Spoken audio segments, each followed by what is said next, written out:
দেখো আমরা চারটা নিয়মের অঙ্ক এখানে রাখছি। একটা হচ্ছে বাইনারি যোগ, একটা হচ্ছে অক্টালের যোগ, এটা হচ্ছে হেক্সাডেসিমেলের যোগ। অর্থাৎ এটা হচ্ছে বাইনারি যোগ, এটা হচ্ছে হেক্সাডেসিমেলের যোগ, আর এটা হচ্ছে অক্টালের যোগ। আর এটা এটা হচ্ছে আমি এমনি একটা বেস দিয়ে রাখলাম, ধরো 6 নামের একটা বেস দিছি, এটা যোগ। ঠিক আছে, এটাও করে দেখবো আসলে হয় কিনা, এটা চেক করতে হবে, তাই না? এটা কোনো নাম নাই, নাম ছাড়া প্রথমে বাইনারি, আমরা বাইনারি যোগ করব। ঠিক আছে, 1 এর সাথে 1 যোগ করলে কত হয়? 2। এই 2 এখানে বসানো যাবে না, কারণ বাইনারির মধ্যে সর্বোচ্চ নম্বর হচ্ছে 1, অর্থাৎ 0 থেকে 1 পর্যন্ত। যদি 1 থেকে বেশি হয় 2 দ্বারা ভাগ, 1 থেকে বেশি হলে 2টা কেন? কারণ বাইনারি বেস হচ্ছে 2, তাই 2 দ্বারা ভাগ। বাইনারি বেস হচ্ছে কত? তাই 2 দ্বারা ভাগ। এই দুইটা কি? যোগফল। আর এই দুইটা কি? বেস। এই বেস দ্বারা যোগফলকে ভাগ করতে হবে। 2 একে 2, 2 থেকে 2 গেলে শূন্যটা কোথায় বসবে? এখানে। এটাকে বলা হয় সাম, আর এটাকে বলা হয় ক্যারি। সামটা বসছে, ক্যারিটা পরে মানের সাথে যুক্ত হয়েছে, তাহলে কত হয়? 1 2 3, 1 2 3। 3 কে আবার পুনরায় কি করতে হবে? 2 দ্বারা ভাগ করতে হবে। 2 একে, আমি আবারও বলতেছি, যোগফল যদি 1 থেকে বেশি হয় 2 দ্বারা ভাগ।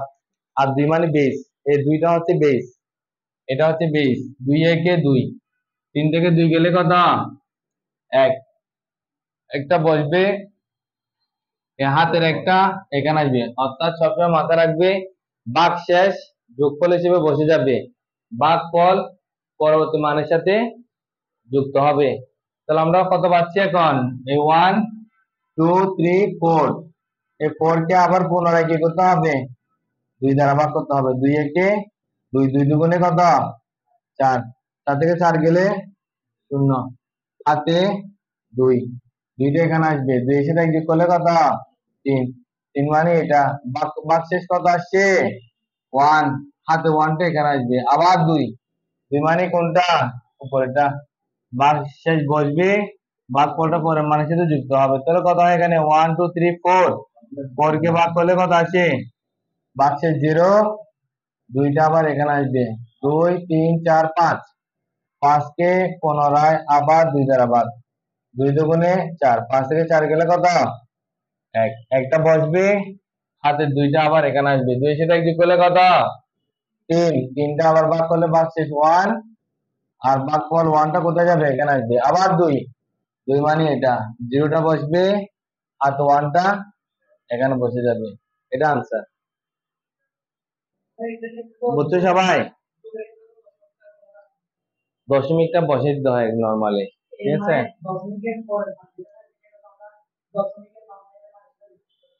হ্যাঁ, যোগফলটা সবসময় পরবর্তী মানের সাথে যোগ করবে। অর্থাৎ যোগফল বলতে ভাগফলটা, এখানে ভাগ করার পরে ভাগফলটা হবে কোথায়? নিচে, পরবর্তী মানের সাথে যোগ। আর ভাগশেষটা কোথায় হবে? এখানে যোগফলের মধ্যে বসে যাবে। সবাই বুঝছো? আচ্ছা, হ্যাঁ হ্যাঁ, সব তো মুছে ফেলছে। আচ্ছা, এটা বুঝে দিই, তাহলে এটা বুঝে যাবে। এখানে এটা দেখো, এটা হচ্ছে অক্টাল। অক্টালের ক্ষেত্রে দেখো, অক্টালের রেঞ্জ কত? অক্টালের রেঞ্জ বেস হচ্ছে 8, রেঞ্জ হচ্ছে 0 থেকে 7, সর্বোচ্চ নম্বর হচ্ছে 7। আমাদের মাথায় রাখতে হবে যে অক্টালের ক্ষেত্রে কি সর্বোচ্চ নম্বর কত? 7, 0 থেকে 7 পর্যন্ত। তাহলে 0 থেকে 7 পর্যন্ত হলে 7, 7 এর থেকে বেশি হলে বেস দ্বারা ভাগ। বেস কত? 8, 8 দ্বারা ভাগ। 7 থেকে বেশি হলে 8 দ্বারা ভাগ করতে হবে। তাহলে আমরা যোগ করি, 3 1 4, 4 দিয়ে কত? 4 দিয়ে 6, ঠিক আছে? তাহলে এখানে 4 2 6, 6 কি 0 থেকে 7 এর মধ্যে আছে? তাহলে এটা কি 6টা বসে যাবে। তারপর দেখো 6 5 3 যোগ করো, 14 না? 6 5 11, 3 এ 14, 14 7 থেকে বেশি না কম? 8 দ্বারা ভাগ করো, 8 একে 14 থেকে 8 গেলে ছয়টা বসবে।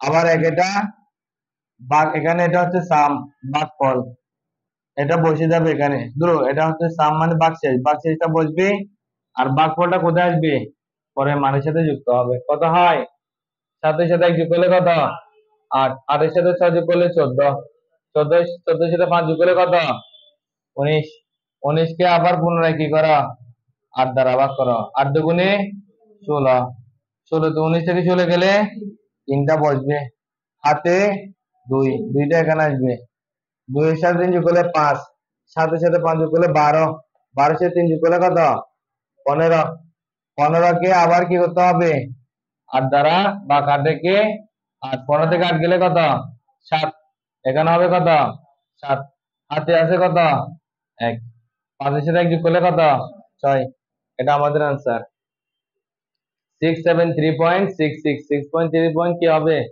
673.66, এটা आंसर, এটা অক্টালের आंसर। এখন বুঝছো, সেম এটার ক্ষেত্র যা ওটার ক্ষেত্র তা, মানে এটার ক্ষেত্রে লাস্টের নাম্বার ছিল 7, এই জন্য 7 থেকে বেশি হলে 8 দ্বারা ভাগ, কিন্তু ওইটার ক্ষেত্রে হচ্ছে লাস্ট নাম্বার 1, 1 থেকে বেশি হলে 2 দ্বারা ভাগ, বাইনারি বেস দ্বারা ভাগ, ঠিক আছে।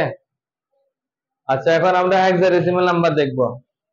হেক্সাডেসিমাল এর ক্ষেত্রে দেখো, বলো, হ্যাঁ 7 বসে যাবে, হ্যাঁ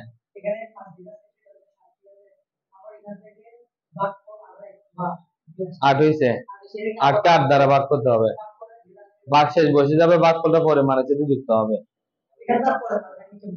নিচে বসে যাবে। 7 থেকে বেশি হলে 8 দ্বারা ভাগ, এটা মাথায় রাখলে হবে, 7 থেকে বেশি হলে 8 দ্বারা ভাগ করবে।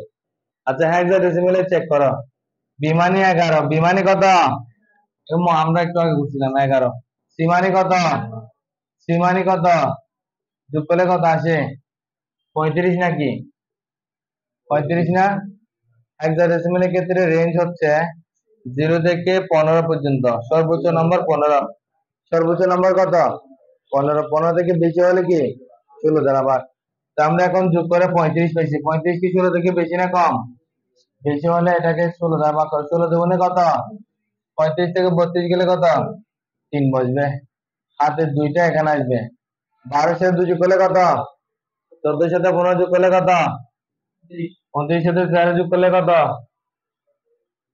29 সাথে 13 যোগ করলে 42, এখানে দেখো 29 সাথে 29 না, 13 যোগ করলে কত, 42, 42 না, 42, 42 কে 16 দ্বারা ভাগ করলে 16 দুগুণে 32, 32, 42 থেকে 32 গেলে কত, 10, 10 মানে কি, এখানে হবে এ, এখানে আছে এখন হাতে আছে 2, 10 আর 2 যোগ করলে 12, 12 সাথে 11 যোগ করলে কত,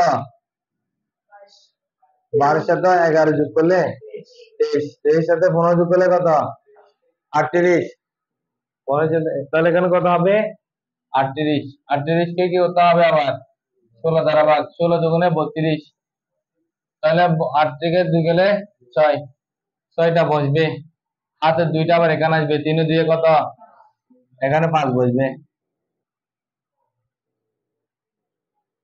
বুঝে গেছে যোগফলটা?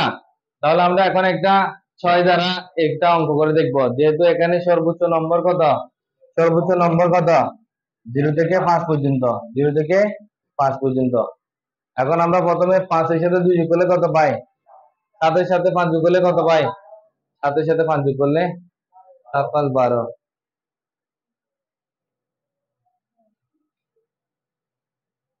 12 কে আমরা কি করব, 6 দ্বারা ভাগ করব, 6 দুগুণে 12, 12 থেকে 12 গেলে 0টা বসবে, হাতে 2টা আবার এখানে আসবে, 3 এর সাথে 2 যোগ করলে কত, 5, এখানে 3 বসবে। দেখো এখানে যা নাম্বার আসছে, কোন নাম্বার কি 0 থেকে 5 এর বাইরে গেছে, না যাওয়া মানে হচ্ছে এটা আমরা বলতে পারি এটা একটা বেস, ঠিক আছে, এটা একটা বেস।